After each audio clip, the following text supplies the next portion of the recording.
The map was already in her hands when he stepped into the archive. She had been moving through the dark, alone. No escort, no torch, just a shuttered lamp and 3 years of memorized corridors, when the door opened behind her and Lord Ashford filled the frame.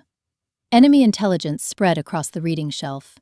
A stolen treaty that could redraw the borders of 9 territories pressed cold against her ribs. And the man now watching her with those gray-black eyes had come here for exactly the same document. Neither of them spoke. Neither of them moved.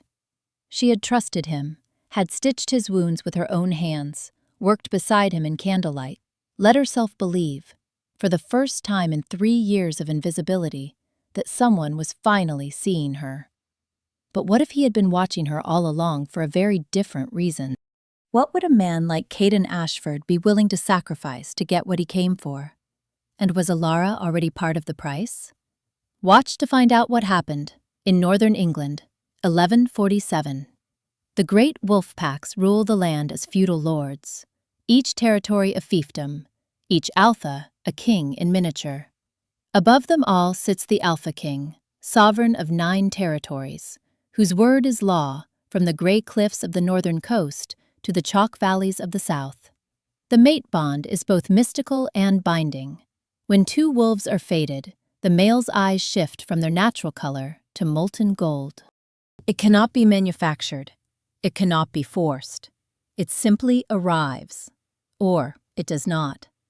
The tallow candle on Elara Voss's writing table had burned to a stub by the time she finished dressing.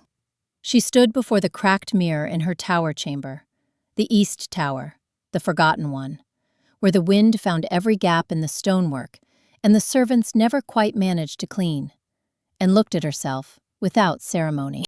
The gown was the color of pine forest after rain, deep green, the kind that swallowed light rather than reflecting it.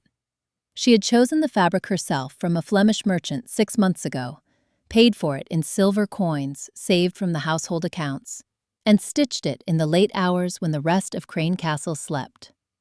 The crack in the mirror ran from the upper left corner to the lower right, dividing her reflection into 2 offset halves.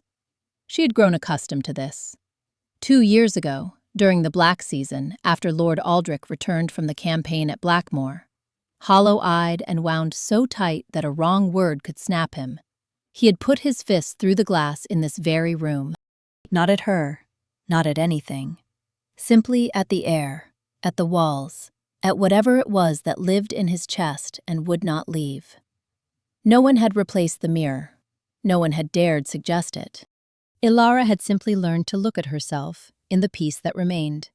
The right half, from brow to collarbone, enough to pin the silver brooch her mother had given her on the night she left the Voss packlands for good. The brooch was small, a wolf's head in old silver, worn smooth at the ears. She pressed her thumb to it for a moment, the way she had every night for 3 years, and breathed. Tonight was the midwinter gathering. Every Lord and Lady Alpha in the 9 territories would arrive at Crane Castle before nightfall. They would feast in the great hall, renew their oaths of fealty to King Aldric, and watch the Alpha King preside over his court, with the cold authority that had made him, at 26, both feared and something close to worshipped. They would also watch his queen stand at his right hand, as proof that the kingdom's heart was settled and whole. Elara was 24 years old. She had been queen of Crane Castle for 3 years, and in those 3 years, she had managed the household accounts, resolved disputes between visiting delegations, hosted 11 diplomatic visits in Aldric's absence, memorized the seating hierarchies of 9 territories, learned the pack histories of 37 allied lords, and saved the treasury from 3 accounting disasters that no one had known were coming except her. She had done all of it without being asked. Aldric had looked through her for 3 years as though she were a well-placed piece of furniture. Useful, unremarkable, occasionally noted. Not cruel. That was the part that had taken the longest to understand. He was never cruel. He was simply elsewhere, present in body, inhabited by something she could not reach. She had decided, in the 2nd year, that the something was the war. She had decided in the 3rd year that it no longer mattered what the something was. She had made a quiet life inside the silence, and she had made it as dignified as she could, and that would have to be enough. She smoothed the green gown over her hips, checked the brooch was straight, and turned away from the mirror. The great hall smelled of burning cedar and roasted boar, and the combined animal warmth of 50 wolves from 8 different territories. Elara entered through the servants' passage on the eastern side.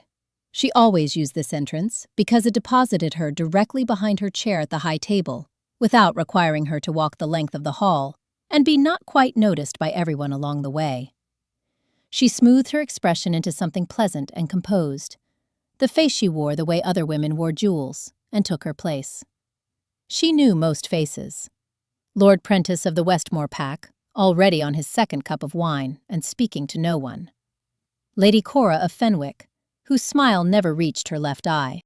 The 3 elder wolves of the Southern Ridge Alliance, who had traveled 2 weeks for this gathering and would consider themselves dishonored if placed behind any delegation whose territory was founded more recently than their own. She had their wine ready. She had arranged the seating 4 days ago. She was noting the placement of Lord Edmund Hargrove's delegation. He had brought 6 men this time, 2 more than last year, which meant something, when she became aware of a commotion near the main door on the far side of the hall. Not a loud commotion.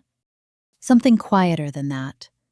A ripple of stillness, moving pack by pack down the tables, the way ice cracks outward from a stone dropped into a frozen lake. Conversations faltering. Heads turning, then deliberately turning away. She looked up. Standing at the hall's upper entrance, travel-worn and dark, and carrying herself with the particular ease of someone who had never once questioned whether a room would make space for her, was a woman Elara did not recognize. Dark hair, a gown of deep burgundy, 2 men flanking her, and this was the detail that made something tighten at the base of Elara's throat, because those men were wearing the badge of Morthvale, enemy pack. 2 years of Cold War, and 1 near-catastrophic border incident, and their badge was now moving through Crane's Great Hall, as though it had every right to be there. No one else seemed to be looking at the badge, or, if they were, no one was letting on. The woman in burgundy was walking the length of the hall now, unhurried, unhesitating, moving toward the high table, moving toward Aldric's empty seat. The hall had gone very quiet. And then the door at the far end opened, and Aldric was there. He walked in from the northern entrance with his council at his back, dressed in black and silver, his dark hair catching the torchlight, the crown sitting on it with the casual authority of something that had always been there. He was tall, taller than any man in the room, with shoulders that spoke of years on campaign, and eyes the color of winter storm cloud, gray shot through with black. When he moved, the room adjusted around him. Not because they feared him exactly, because he had a gravity to him, a density, the kind that belongs to men who have looked at things that cannot be unseen and carried them without flinching. Elara had spent 3 years watching him from a careful distance. She knew the exact set of his shoulders when he was composed. She knew the line of his jaw when something was working behind his eyes that would not reach his face. She knew what she was seeing now. He stopped. Not visibly, not in a way that the room would register.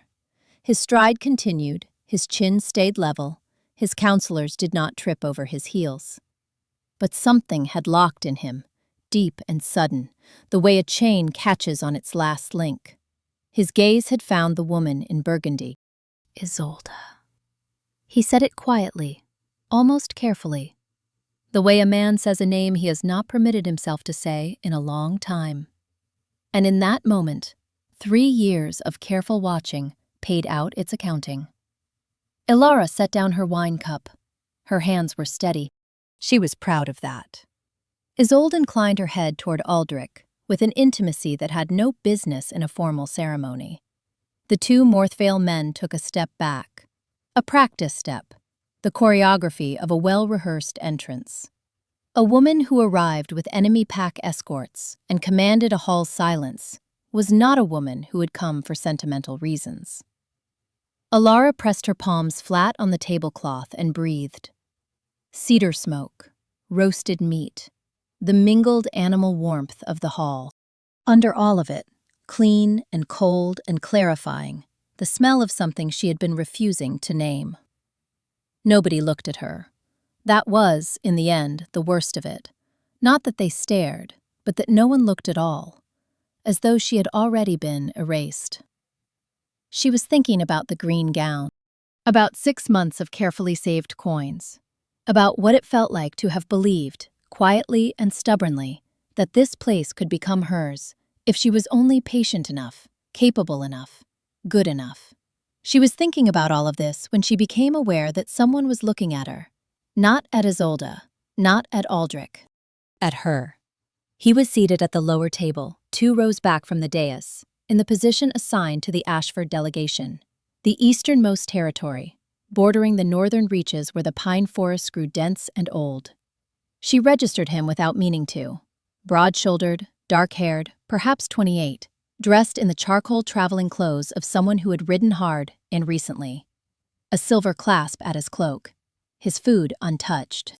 His eyes on her face, not with pity, not with curiosity, with the direct, steady attention of a man who had chosen where to look and saw no reason to apologize for it. When her gaze met his, he did not look away. Neither did she, for exactly 3 heartbeats. Then she picked up her wine cup, turned back to the hall, and made her expression smooth again. But the warmth that moved through her chest in those 3 seconds, she could not make that smooth. She only hoped it did not show. The trouble, as it turned out, had begun before dinner. Elara had left the great hall through the servants' passage 20 minutes into the feast. The pretext was a question about the wine service. The truth was that she needed 10 minutes of stone corridor and cold air before she could put her face back on properly. She was moving through the lower east passage when she heard them. 2 men, speaking in low voices from the alcove near the second torch bracket. Not in English. Morthvale dialect. Elara had learned it 8 months ago. She had requested the grammar text from the monastic library in the valley, told Edmund it was for diplomatic correspondence, and spent 6 weeks memorizing it in the late hours. She had told no one. She pressed herself into the shadow of the doorway and listened. They were describing the castle, specifically the lower storeroom where the winter grain reserves were kept. The access route through the north kitchen passage. The guard rotation on the postern gate. The postern gate that Elara herself had reorganized last spring, because the previous schedule left it unwatched for 40 minutes at dawn. She stood in the dark and let them finish. Let them move away. Then she stood there a little longer, pressing her back against the cold stone, feeling the information settle into her like weight. She needed to tell someone who would act on this without panicking, without running to Aldric before she had time to think, without deciding that a queen's word was insufficient evidence. She needed someone who noticed things, someone who had already proven, without being asked, that he was paying attention. The face that came to mind wore a silver clasp at a charcoal cloak. She did not examine why. She only filed it, carefully, precisely, against future need, and went back to manage the wine service.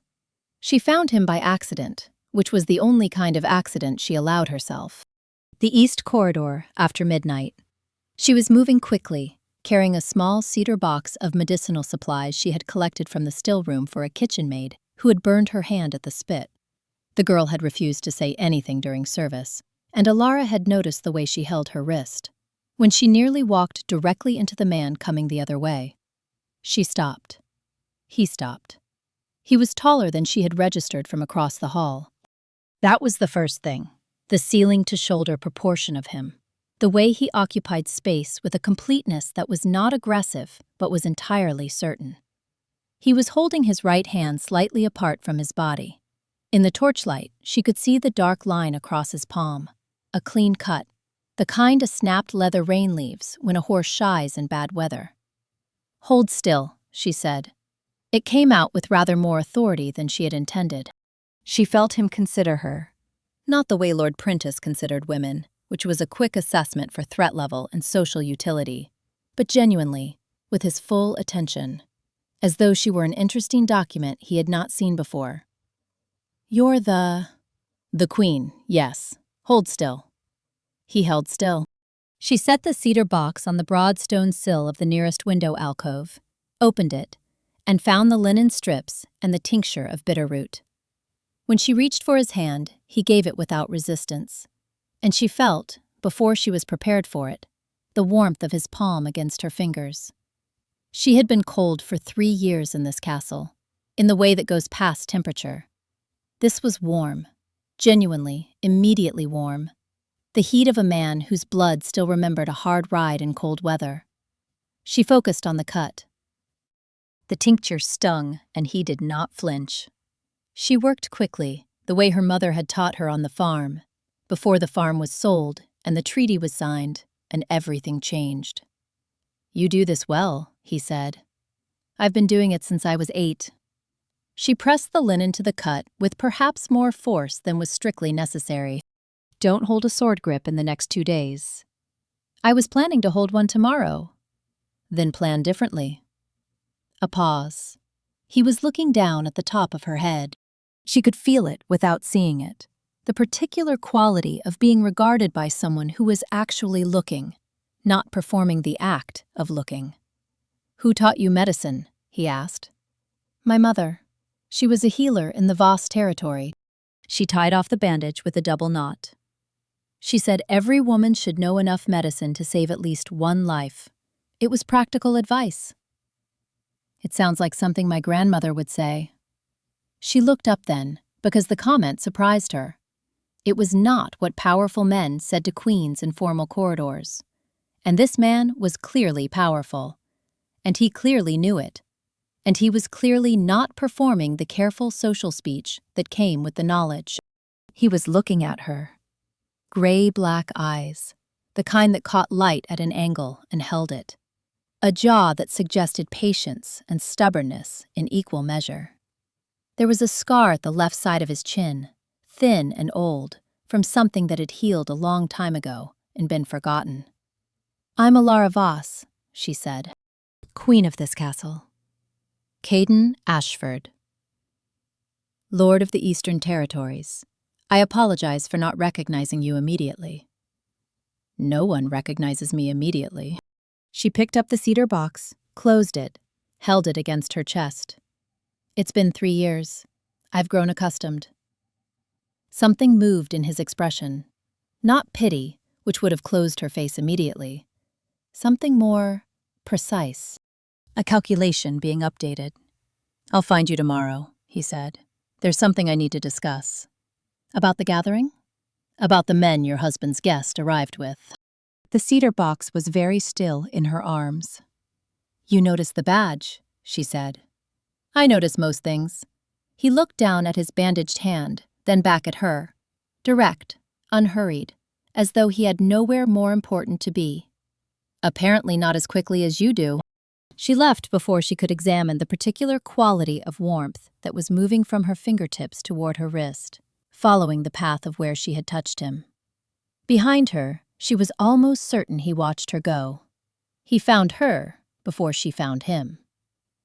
Morning, the second day of the gathering, before the council sessions began. Elara was in the records room, reviewing the afternoon seating chart, when Edmund appeared with the expression of a man delivering a letter and trying not to look curious about it. The note was brief. "Your assessment of the Morthvale material may be needed. I have something that requires your expertise. Ashford." Her first thought was that it was the most honest summons she had received in 3 years. Her second thought was that she should not have found that notable. She went. The castle library was empty at this hour, too early for scholars, too cold for comfort. Caeden was already there, standing at the long reading table with a length of parchment spread before him. He did not look up when she entered, which she found she appreciated. The absence of the social performance of noticing her arrival. "Close the door," he said. She closed it. This fell from one of the Morthvale men's cloaks in the east passage last night, when he turned near the second torch bracket. I picked it up. I don't know the notation. She came to the table. The parchment was a map. A section of Crane Castle's lower levels, drawn in a precise hand, with annotations in the margins in a small, compressed script. She bent closer, and there it was. The postern gate schedule. The grain store's access. 3 notations in Morthvale cipher that she recognized from the diplomatic texts, indicating timing, quantity, and, she traced the line with her fingertip, careful not to touch the ink, extraction route. "This isn't reconnaissance," she said. "This is an operational document." "You read Morthvale cipher. I read everything relevant to this castle's functioning." She straightened. "How long have you known about Isolde Vane?" "What do you know about Isolde Vane?" "That she arrived with Morthvale escort, that Aldric knew her before last night, that the hall went quiet in a way it doesn't go quiet for ordinary guests." She looked back at the map. "And that whatever she's here for, it isn't sentiment." Outside the library's single high window, the morning light came through in a long, pale bar, catching the dust in the air and the edge of the table, and, when he leaned forward to examine the map, the angle of his jaw. They were closer than she had intended. Both studying the document, shoulder nearly at shoulder. She was aware of the wool of his cloak, the warmth radiating from it. The fact that if she shifted her weight left, she would be touching him. She did not shift left. "Isolde Vane grew up at the border of Crane and Morthvale territory," Caeden said, his voice low in the quiet room. "She and Aldric were bonded, or nearly, before the war. Before the Morthvale campaign." A pause that felt measured. The bond never completed. She left before it could. No one knew where she went. Elara considered the map. "And now she's returned, with Morthvale badges on her escort, bearing an operational document about this castle's defenses." She was quiet for a moment. "She's not a former lover. She's an asset." "That's my assessment." She looked up. He was already looking at her, closer than she had registered, the leaning in having brought them within half an arm's length, and neither of them had retreated. She could see the fine lines at the corners of his eyes, the faint shadow at his jaw, the way his gray-black gaze held the light from the window with the same quality it had held hers across the hall the night before. "Why come to me?" she said. "Aldric has a war council. Aldric's war council will want to arrest Isolde immediately, which gives Morthvale a diplomatic pretext for border action." He did not look away. "You've been managing this castle's relationships for 3 years without making that kind of mistake. I assumed you'd know the difference." She held his gaze for a long moment. "I heard them in the East Passage last night," she said. "The 2 men. I understand Morthvale dialect. I didn't tell anyone because I needed time to think about who to tell. And I was going to find you this morning." She looked back at the map. "You were faster." Something shifted at the corner of his mouth. Not a smile exactly, something smaller and more deliberate. They worked side by side for the next hour, speaking in voices kept low by the instinct of the room. She translated the cipher notations. He mapped the castle's actual schedule against the document's assumptions. She noted 3 places where the Morthvale intelligence was wrong. Small errors, the kind that came from working off second-hand information. And he wrote them down without comment. Once, reaching for the same section of the map, their fingers crossed. A brief second of contact, the back of her hand against the side of his. Neither moved away immediately. Then he drew back to make a notation, and she smoothed the edge of the map, and neither of them mentioned it. The question she did not ask. "Why did you watch me across the hall last night?" She carried out of the library with her, and filed in the place she kept things that were not yet ready to be named. Lord Brennan of Ironwood found her in the corridor outside the afternoon council chamber, wearing the expression of a man who believed his company was always welcome. He was broad and red-faced, and fell into step beside her with easy familiarity. Heard an interesting thing this morning about a dissolution filing. Pack records are not private. Anyone may review them. 3 years. He shook his head with theatrical sympathy. Short marriage for a queen.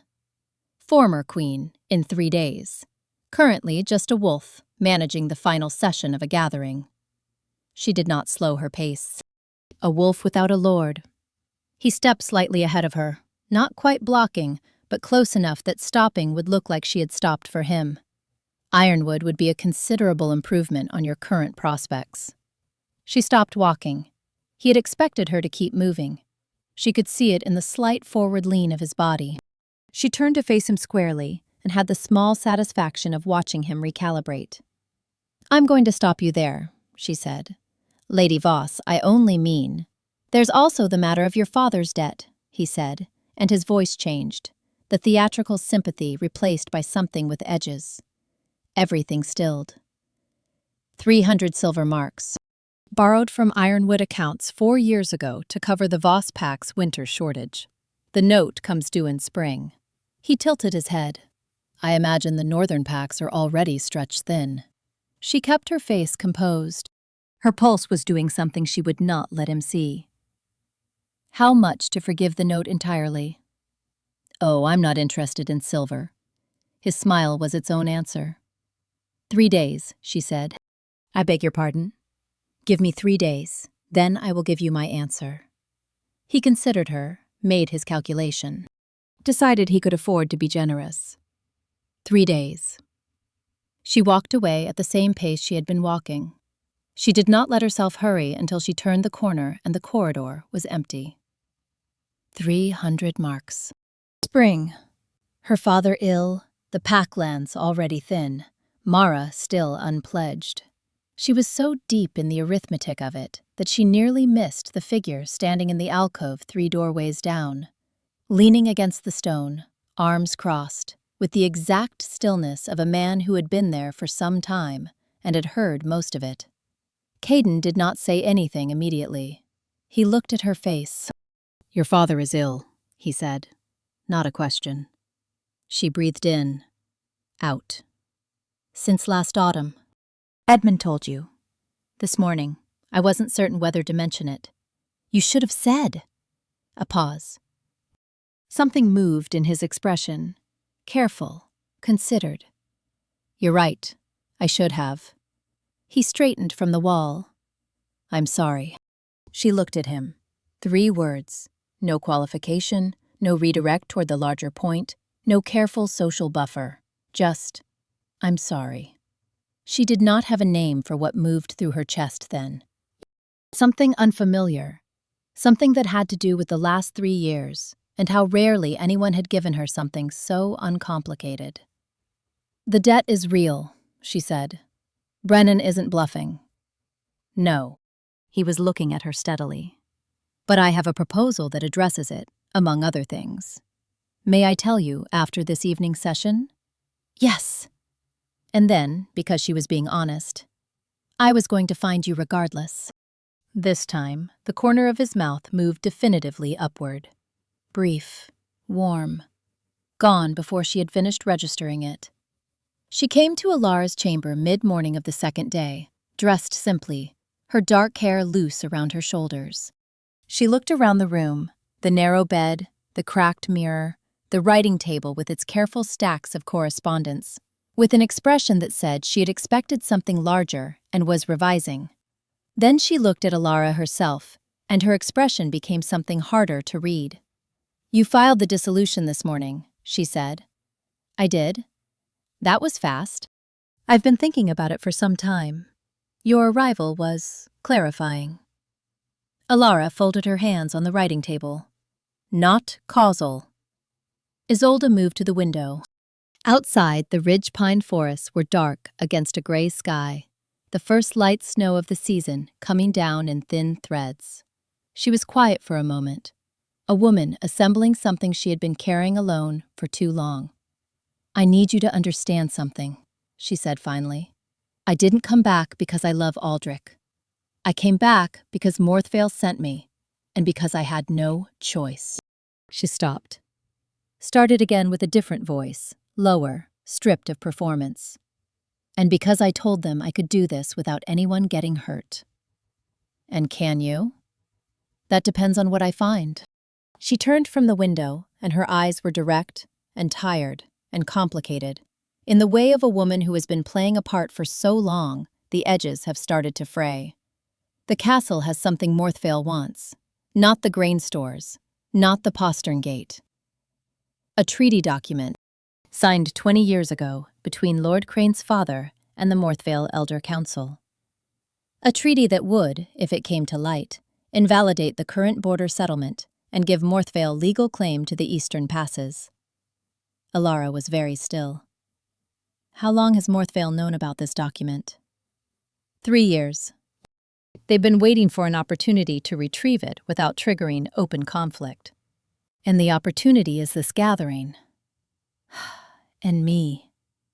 Isolde looked at her hands, the hands of someone who has agreed to a thing and then lived inside the agreement and found it smaller and colder than the space they had given up to enter it. Aldric would let me into his private records rooms without question. He thinks I came back because I regret leaving. Does he?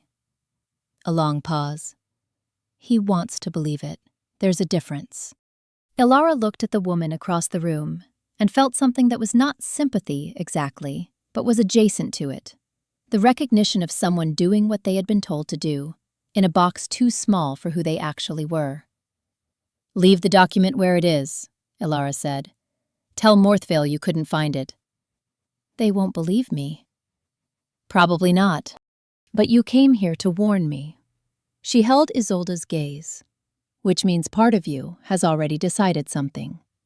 I'm suggesting you finish deciding. Isolde was quiet for a long moment. Then she looked at the cracked mirror on the wall, the two halves of a reflection that didn't quite align, and something in her face settled into a different shape. Ashford, she said. You're Lord Ashford. He already knows about the document. He came to this gathering because of it. Elara's hands tightened fractionally on the writing table. How do you know that? Because I've been working on more than one level, and so has he. She picked up her cloak. He's not the villain of this. I want to be clear about that. But he's not a simple man, and his interests are not purely yours. She met Elara's eyes, a look that asked to be received accurately, not charitably. Be careful of him until you know where his loyalty sits. She was at the door when Elara said, Thank you for telling me. Isolde paused. Don't thank me. Just leave before this gets worse. After she left, Elara sat very still for a long time. The fire crackled. Below the window, the castle woke into its second gathering day. She thought about a man who had found the Morthvale badge before she did, who had arrived at the library first, who had been watching this castle for 2 years by his own admission, before she knew he existed. She thought about all of it carefully, the way she thought about everything that mattered. Then she went to find Caeden. She found him in the library rather than in his chambers, which told her he had not slept either. He was at the long table, reading by the light of 3 candles, documents spread around him in the organized chaos of someone who thinks spatially.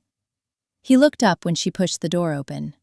His eyes moved over her face with the quick precision of a man reading weather. Isolde came to see you, he said. Yes. She closed the door. She told me about the treaty document. She came to the table, stood across from him. She also told me you already knew about it, that you came here partly because of it. The candle flames moved. Outside, the wind found the gap under the library door and sent a thin, cold draft along the floor. That's accurate, he said. Were you going to tell me? A pause, not evasive, but the pause of a man deciding to answer honestly rather than usefully. I was going to tell you tonight. This conversation is that telling. He held her gaze. My intention was to present the document to Aldric as evidence of Morthvale bad faith, to give him grounds to end the Cold War without looking like the aggressor. Another pause. But I've spent 2 days watching you manage this gathering. I know now that working alongside you is more valuable than working parallel to you. She watched him say this, watched the directness of it, the absence of softening. Isolde warned me to be careful of you until I knew where your loyalty sits, she said. That was good advice. He did not flinch from it. You should have tested it. I am testing it. And? She looked at him for a long moment, the candles between them, the document spread across the table, the old stone walls pressing close with the cold of a deep winter night. She thought about 3 years of reading rooms, reading people, filing information against future need. She thought about the quality of every exchange they'd had and what it added up to. The treaty document is in the Eastern Archive, she said. Sub-level 3, in the box marked with the Crane family seal from before Lord Aldric's father's time. I catalogued the lower archives 2 years ago. No one asked me to. Caeden was very still. Of course you did, he said, very quietly. Morthvale can't retrieve it without accessing the lower east tower, which requires a key that only Edmund and I hold. She laid her hand flat on the table. Aldric holds a third, but he doesn't know the archive has a sub-level. So you've been sitting on this information for 2 years, waiting for a reason to need it. And now? Now Morthvale is in this castle. Isolde knows the document exists. My marriage is dissolving in 3 days, and Lord Brennan is threatening my father's pack with a debt he has no business calling in. She kept her voice even.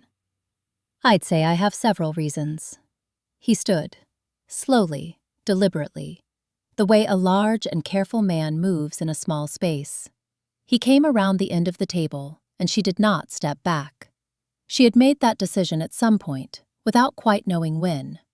And he stopped with approximately 2 feet between them. I need to tell you something, he said, separate from the document and the gathering. Her pulse adjusted. I came to this gathering because of the treaty document, that's true. He looked at her steadily. But I've been watching this castle for 2 years, watching the accounts stabilize, watching the diplomatic outcomes improve, watching the household run better than any castle of this size has a right to. He paused. I asked Edmund 6 months ago who was responsible. He told me. And I wanted to see for myself what I would find. And I found more than I expected. The candlelight was very warm on his face.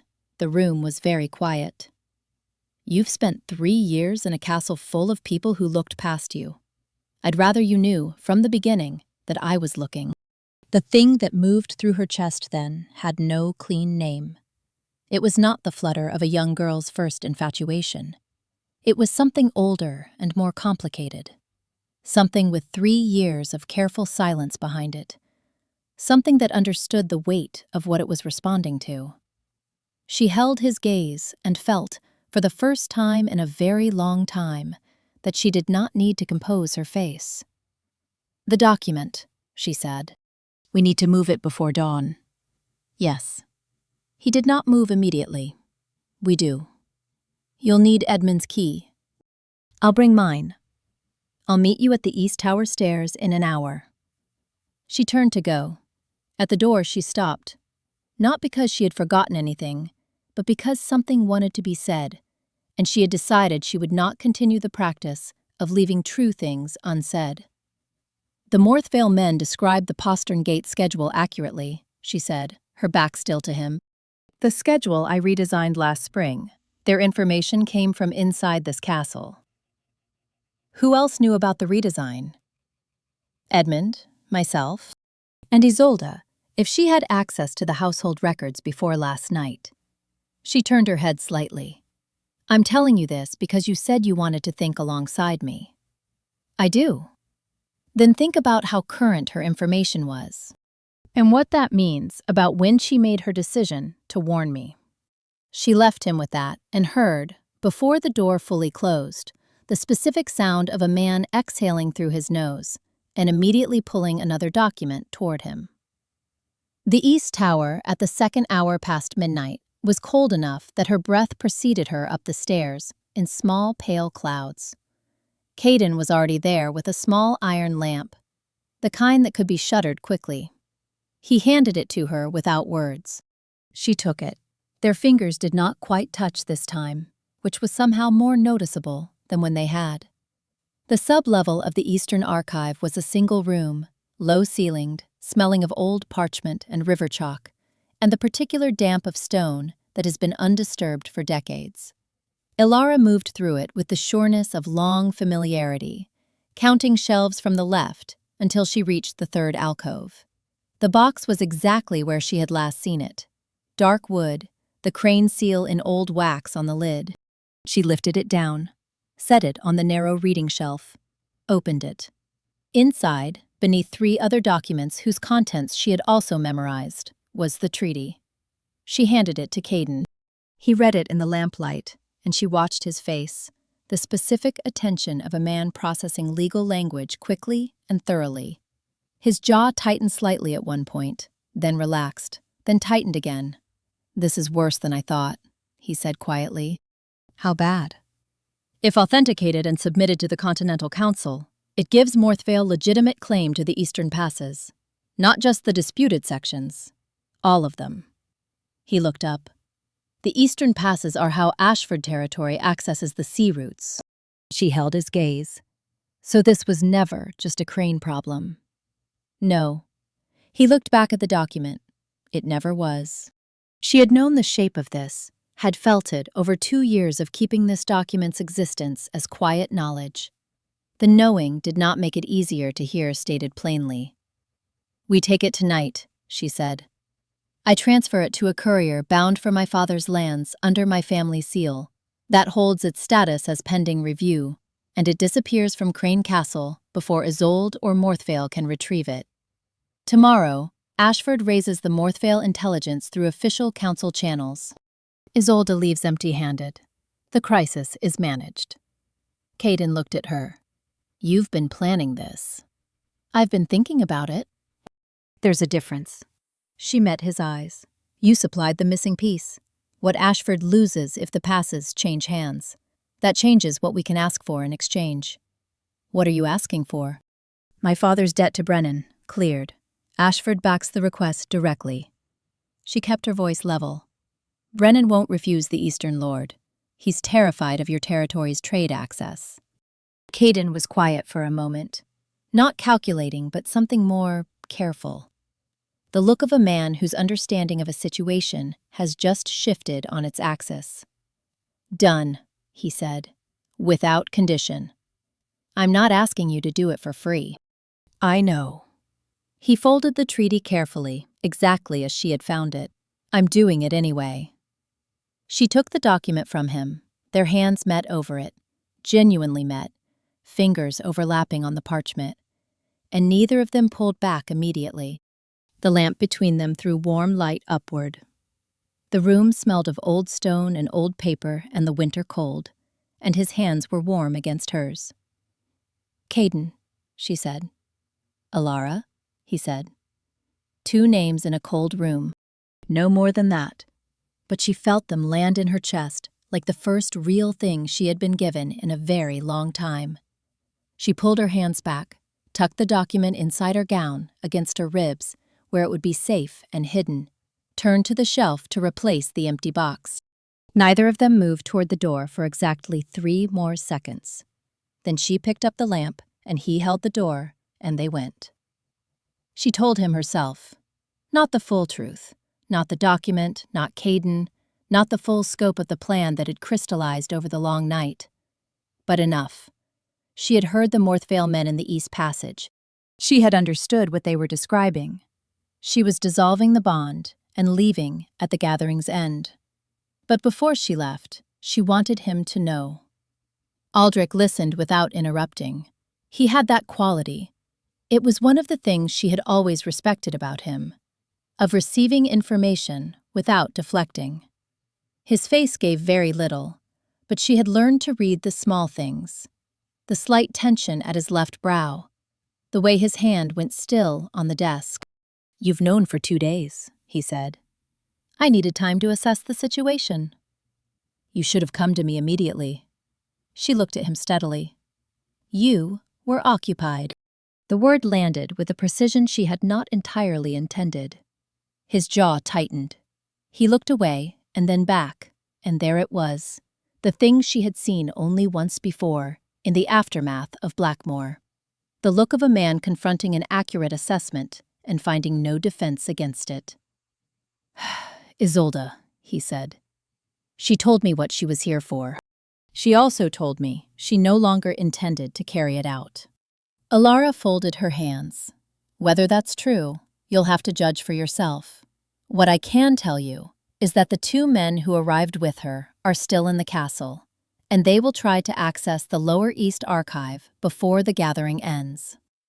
The Lower East, he stopped. There's a sublevel? Yes, I catalogued it 2 years ago. A silence that had its own particular texture. Not the silence of a man dismissing what he's heard, but of a man hearing, for the first time, the shape of what he had not been paying attention to. Of course you did, he said. Something in his voice was not what she expected. Not dismissal. Recognition. Arriving years too late. Understanding its own tardiness. I've arranged for the relevant document to be transferred to a secure location, she said. Out of Morthvale's reach. Lord Ashford will present the intelligence about the men through official council channels this afternoon. He looked at her, fully, the way he almost never had. You managed this. Someone had to. Elara.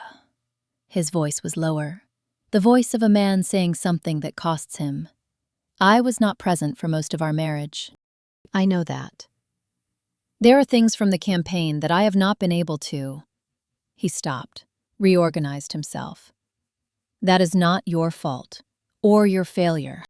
I need you to know that. She looked at him for a long time. I know, she said. I knew that. She breathed in. It still was what it was. Yes. He looked at the desk. It was. She had prepared for this conversation many times, in many different forms, over 3 years.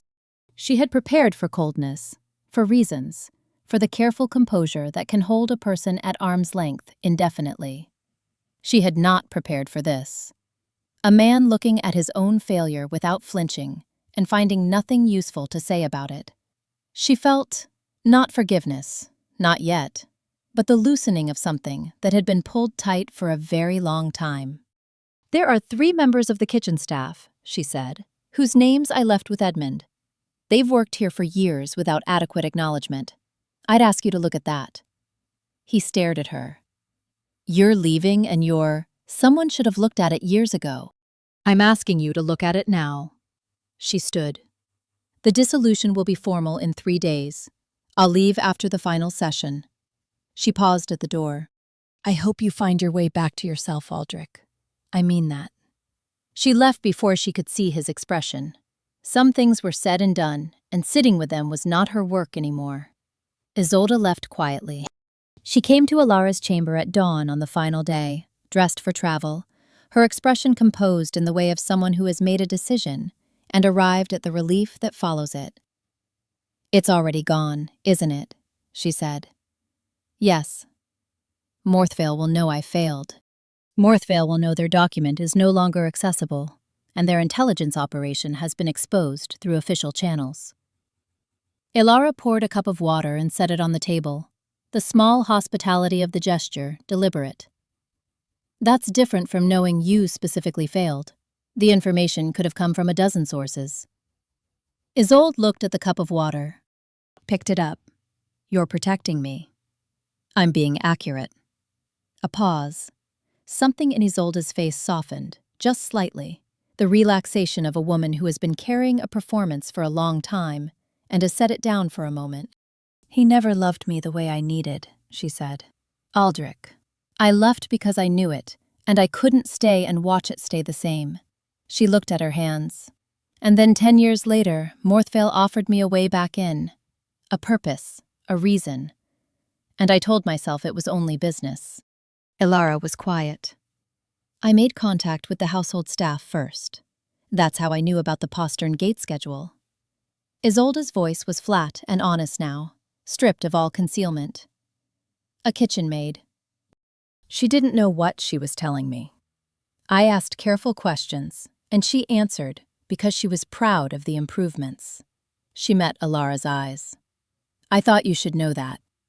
So you understand, it wasn't a deliberate betrayal from within. The kitchen maid with the burned wrist. Elara thought of her own cedar box, the late-night errands, the small loyalties that run through a household like current through water. She felt something settle that had been unresolved. Thank you for telling me, she said. Isolde set the cup down, looked at the cracked mirror on the wall for a long moment, the two halves of the reflected room that didn't quite align. Ashford, she said. I know. You didn't let me finish. You were going to say, he's the kind of man you only find once. A pause. Then. Yes. I know, Elara said again, more quietly. Isolde picked up her cloak.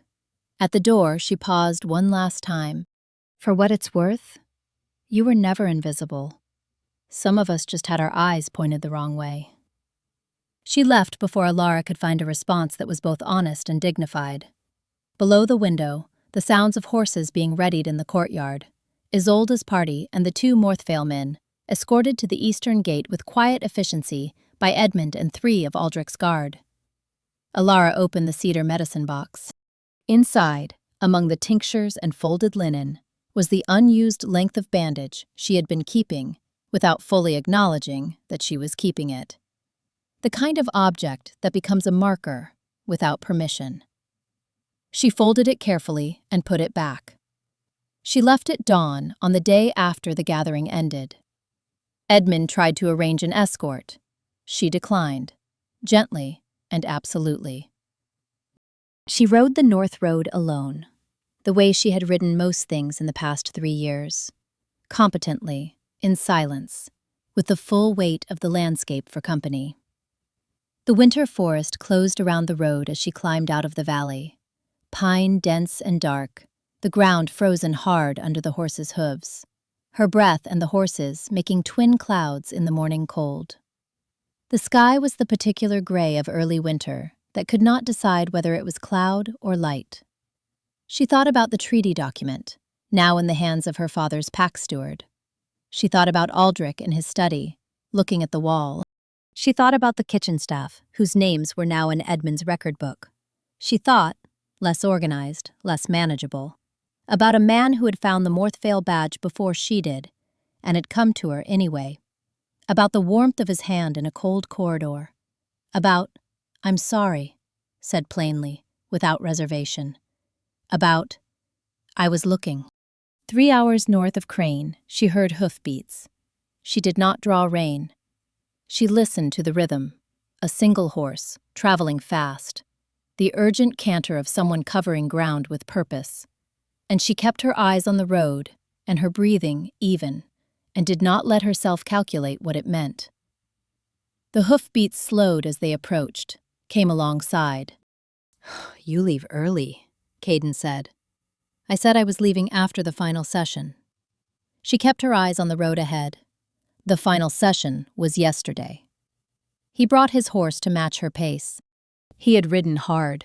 She could tell from the set of his shoulders, the light film of sweat on his horse's neck. He had ridden hard to catch her, which meant he had left the castle as soon as he realized she was already gone. I have a formal offer, he said. I prefer to make it properly, not in a corridor or a library at midnight. But I'll make it here if this is what I have. She looked at him. He was haloed by the winter light, gray and diffuse, filtering through the pines on either side of the road. His horse was dark gray, nearly black, dancing slightly at the strange pace. His cloak was the charcoal wool she had begun to associate with him, and on his right hand, half hidden by the glove, was the white edge of the bandage she had tied 4 days ago. The Ashford Council needs an administrator, he said. Full authority, your own staff, compensation that reflects the actual scope of the work. He held her gaze steadily. A place that is yours by what you've earned, not by who you've married." She looked at the road ahead. "Why me?" "You know why." "Tell me anyway." The horses walked. The pine forest thinned slightly on their left, opening a view across the valley to the northern ridge. Gray and white, the familiar line of the hills she had grown up looking at. "Because you've been doing the work of 3 administrators for 3 years without credit, and you've done it better than most do it with full support," he said. "Because you read Morthvale's cipher in your spare time. Because you stocked a reserve wine cellar against a contingency that didn't arrive for 2 years. Because when I walked into that corridor and you said, 'Hold still,' you were the first person in 6 months who had spoken to me like I was a person and not a title." She was quiet for a long moment. The pines moved around them in the cold wind. "I need to go home first," she said. "My father is ill.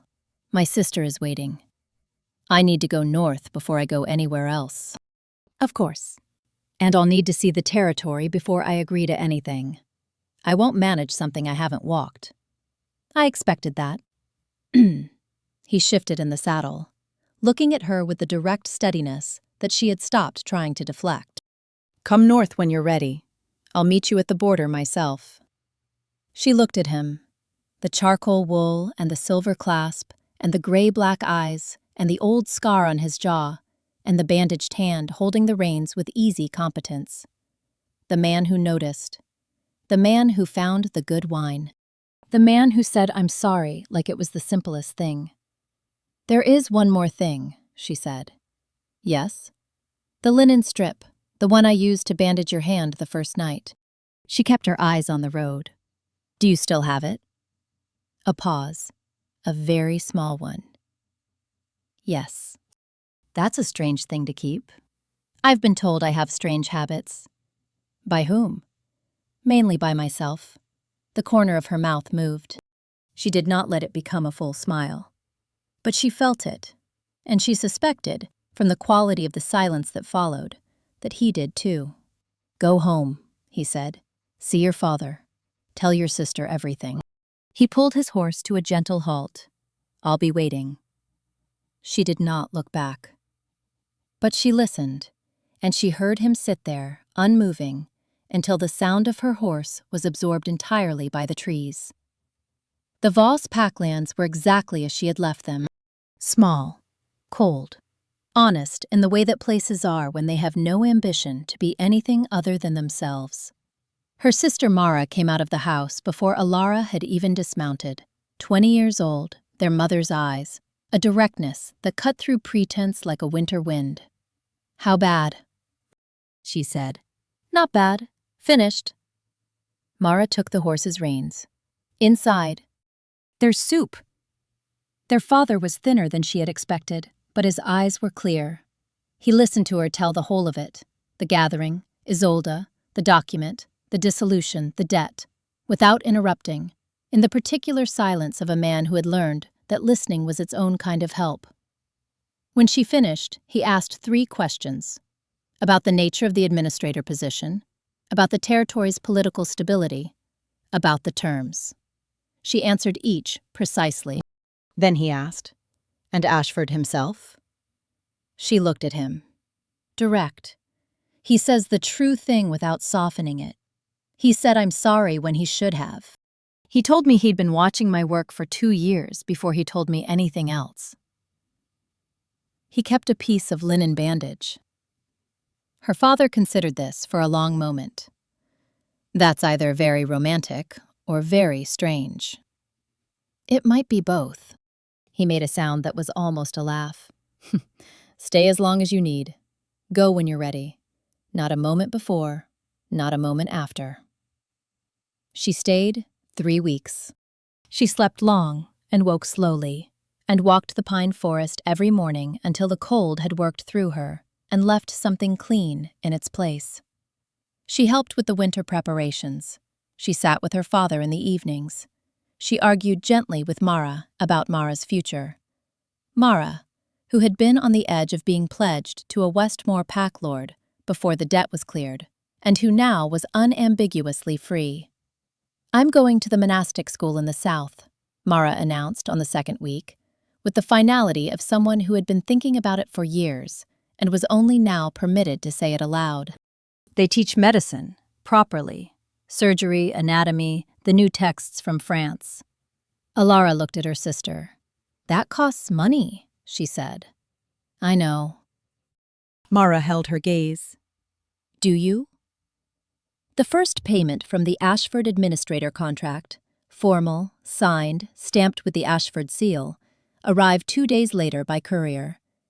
Elara looked at the number, looked at Mara, looked back at the number. I'll send you the first term's fees before I leave, she said. Mara hugged her, which was unusual and fierce, and over quickly. Don't mess it up with Ashford. I'm not. The man rode alone through a pine forest at dawn to catch you on the road. He kept a piece of bandage. Mara was already walking back into the house. He is already lost. Don't make him work too hard. The letters started on the 8th day. The first one from Caeden was 3 lines. Formal, factual. A question about the handing over of administrative records from the previous council steward. She read it 4 times. She wrote back about the records.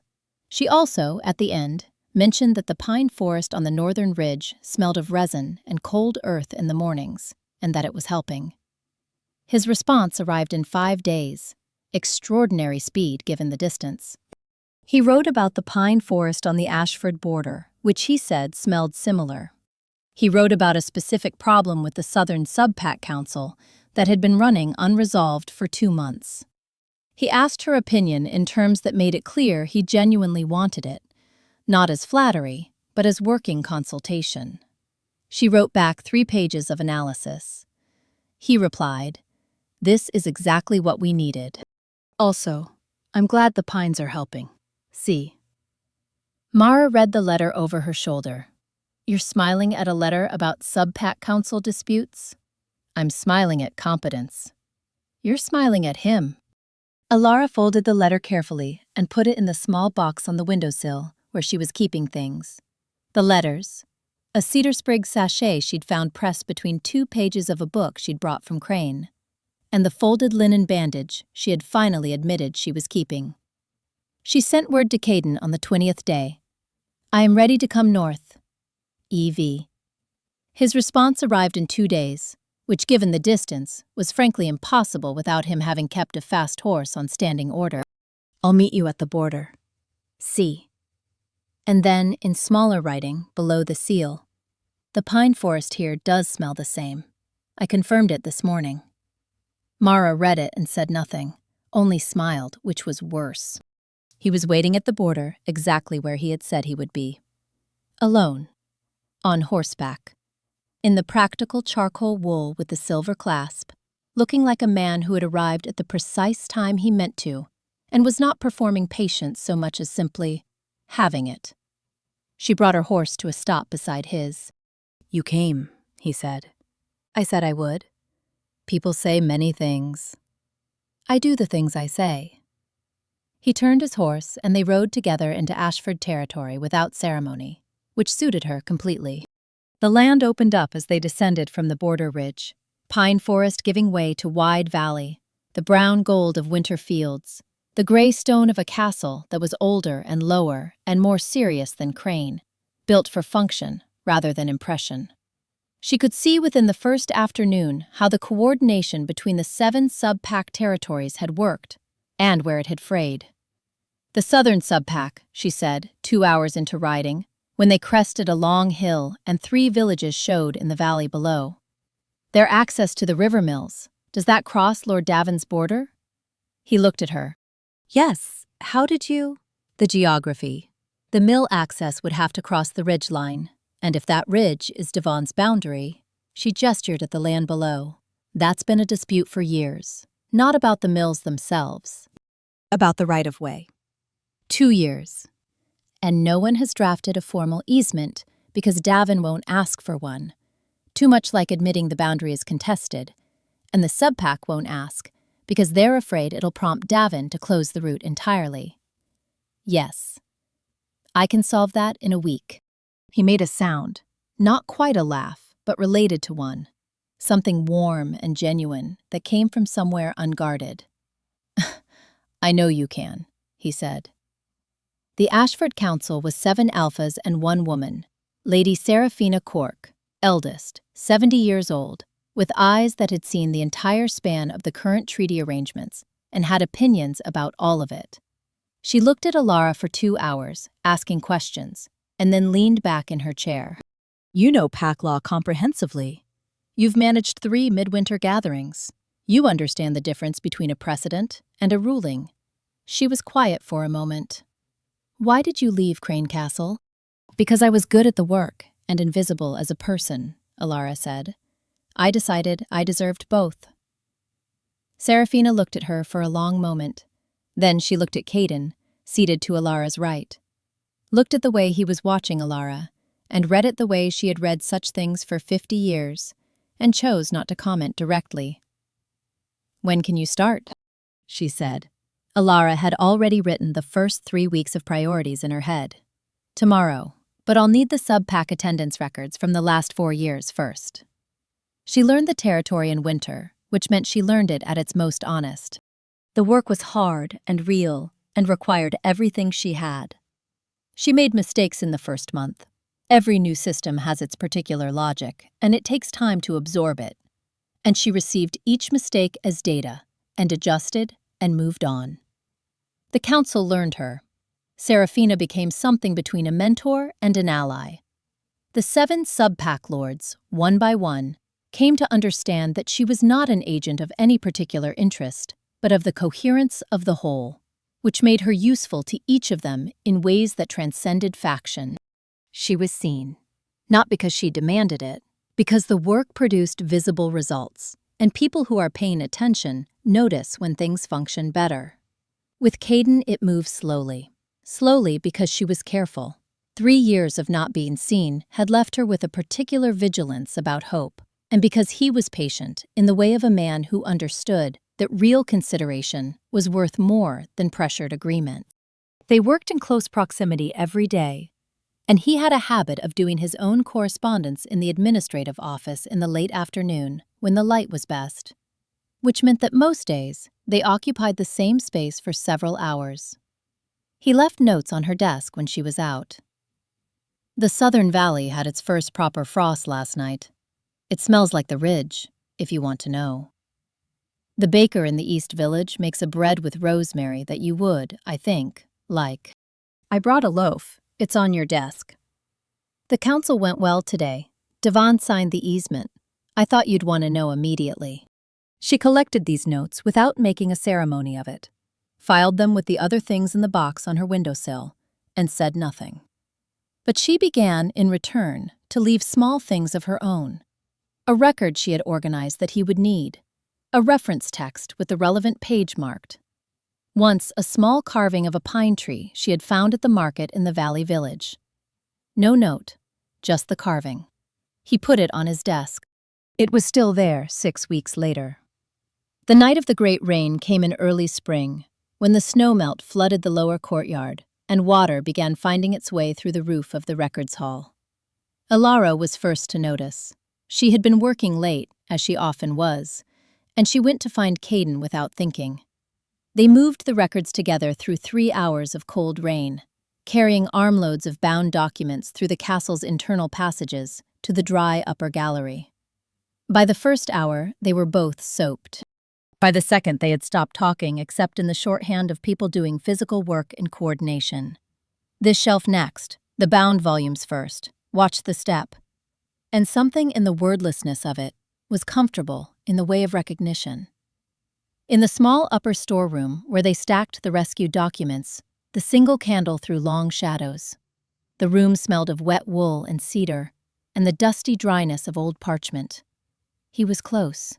Had been close for hours, working side by side. And at some point, he had taken off his wet outer cloak and set it across her shoulders without asking. The wool was still warm from his body. She kept moving, kept stacking, kept her hands occupied. The warmth settled into her shoulders and stayed there. She was aware of it the way she was aware of everything about him. Precisely, quietly, without looking directly at it. Last box, he said. Last box. They set it down together. The room was very quiet. Just the rain outside and their own breathing, and the candle working against the dark. She turned to hand him back the cloak. He was closer than she had estimated, and when she turned, she was already almost facing him. And there was a moment where neither of them moved. His eyes in the candlelight were very dark. The old scar on his jaw caught the light from one angle and disappeared from another. He was looking at her with the direct attention she had stopped flinching from weeks ago. The look that simply said, "I see you, and I find what I see worth seeing." She breathed in, wet wool and cedar and the particular warmth of him.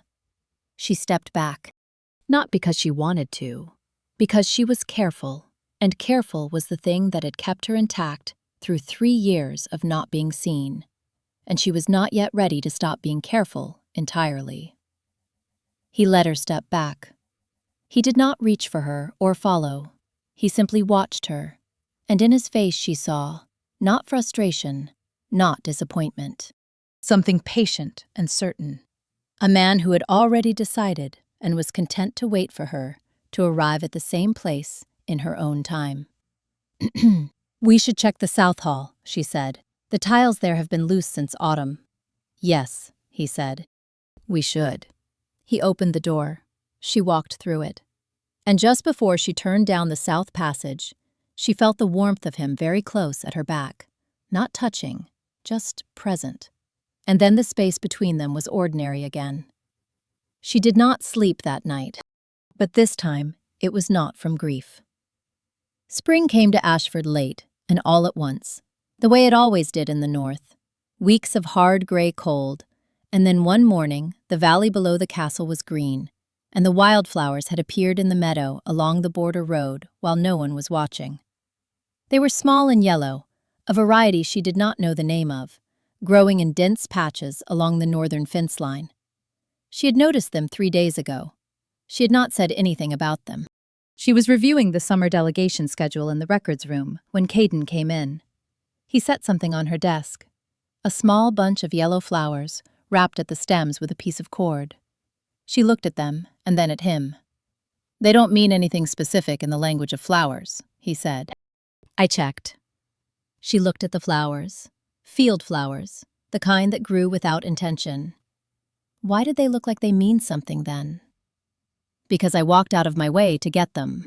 He looked at her steadily. "They reminded me of you." She set down the delegation schedule. "How?" "They grow in places no one planted them." He said it without decoration, without the performance of saying something significant, just a plain observation, the way he said everything that mattered. "And they're still there every spring." The room was quiet around them. Through the window, the green valley showed in a long stripe of new light. She stood up. She crossed the room. She stopped in front of him, close, deliberately close, looking up at him with the direct attention she had been practicing giving him for months. And she said, "Caeden." "Elara." "I'm going to say something true." "All right." "I spent 3 years not being looked at," she said. "And then I spent several months being looked at by you, and learning to trust that you meant it." She held his gaze. "I trust it now." Something changed in his face. Not the shift of surprise, but the shift of a man whose patience has been rewarded in exactly the way he had hoped, but had not permitted himself to expect. He reached out. Slowly. His hand came to rest along the side of her jaw, barely touching, the way you hold something fragile and important, and she felt the warmth of it from her cheekbone to her collarbone. "Elara." Her name in his mouth, quiet and certain. "Yes," she said. He bent his head. She tilted hers up to meet him. It was not dramatic, not the sudden overwhelm of something held back too long. It was the arrival of something that had been traveling toward this moment from a cold corridor in Crane Castle, from a cracked mirror and a pine forest and a length of linen bandage kept in a wooden box. Careful, warm, unhurried. When she opened her eyes, his were still closed. The small scar at his jaw was very close. She thought about how long it must have taken to heal. I am not going to be invisible to this man, she thought. I never was. The delegation schedule, she said, eventually. I need to finish it. You do. He drew back, slowly, not reluctantly, just with the deliberation that characterized everything about him. He looked at her with an expression she was going to spend a long time learning the full vocabulary of. After dinner, he said, you can tell me about the schedule. After dinner, she agreed. He went back to his work. She went back to hers. The yellow flowers sat on her desk for the rest of the afternoon, and every time she looked at them she felt, somewhere below articulation, the particular sensation of something being exactly where it was meant to be. Elara Voss remained administrator of the Ashford Council for the rest of her working life. Under her coordination, the 7 subpact territories held their alliance without fracture for 3 decades, a span the Continental Council would later cite as the longest unbroken cooperative period in the Northern Territory's recorded history. The right-of-way dispute was resolved within her first month. The Southern Subpact's mill access was codified into a permanent easement that held through 4 successive lord changes. The records she left behind were so meticulously organized that the administrator who eventually succeeded her, 22 years later, described them as the clearest documentation she had ever worked from. Caeden led the Ashford territory beside her, not in front of her, not behind her, beside. They built the house on the northern borderland, his gift to her, irrevocable, binding, hers regardless of anything else, in the summer of her 27th year. It was small and stone and south-facing, set in a gap in the pine forest, where the morning light came through at an angle that turned everything gold for the first hour of the day. Her father recovered slowly, then fully enough to ride to Ashford for the union ceremony. He sat beside Mara, who had returned from the monastic school, with a healer's certification and a directness that had, if anything, sharpened. Lady Seraphina Cork attended, and said afterward that the whole business was the least surprising thing she had witnessed in 50 years of watching people make choices, which was the highest compliment she was capable of, and everyone present understood it as such. Mara stayed for the ceremony, and 3 weeks after. On the last morning, she watched Elara and Caeden in the castle courtyard. He had said something small and evidently accurate, and Elara had given him the smile she reserved for when she was genuinely caught off guard by something that pleased her. Mara watched her sister smile like that and thought, there it is, the thing she had been hoping for. Not the ceremony, not the title, not the settled architecture of a good life well arranged. The being seen. Edmund retired from Crane Castle 4 years after the gathering, and wrote to Elara regularly. She wrote back. His letters were precise and warmly dry. He reported the household accounts in excellent order, and the kitchen staff she had named as flourishing. Lord Aldric remarried in the 2nd year after the dissolution, a woman of the Eastern Ridge Pack, a match of evident mutual regard. He ruled the Crane territory with steady competence for many years, and if he sometimes sat in his study with the particular stillness of a man thinking about something he had not looked at carefully enough until it was gone, he kept that thought private. It was his nature, and some natures do not change. But the kitchen staff kept their acknowledgement, and the household ran the better for it, and the people who had been seen stayed seen. That much had held. Lord Brennan of Ironwood was never given a seat at any table that Elara arranged, which was most of them, for the next 30 years. In the small house on the northern border, on a shelf near the window that looked out over the pine forest where both territories met, there was a wooden box. Inside it, a length of linen bandage, yellowed with age. A pressed yellow flower. A stack of letters tied with cord. A land grant in old ink. Caeden asked about the linen once, near the beginning, genuinely curious. I keep it, she said, because it's where we started. A bandage? You held still, she said. I told you to hold still, and you did. And then you looked at me like I was the most interesting document you'd ever read. She looked at him. That's not nothing. He looked at her for a long moment. His eyes, gray-black in most lights, but sometimes, in the particular gold of the first morning hour, when the light came through the pine gap and found them both at the window, had been known to shift to something warmer, something molten. He had not mentioned it. She had not asked, but she noticed. She had always noticed everything about him. "No," he said, very quietly. "It's not nothing." Outside, the pine forest moved in the cold wind, old and clean and endlessly patient. Inside, the candle burned down steadily, and the two of them remained, and that was enough. That was everything.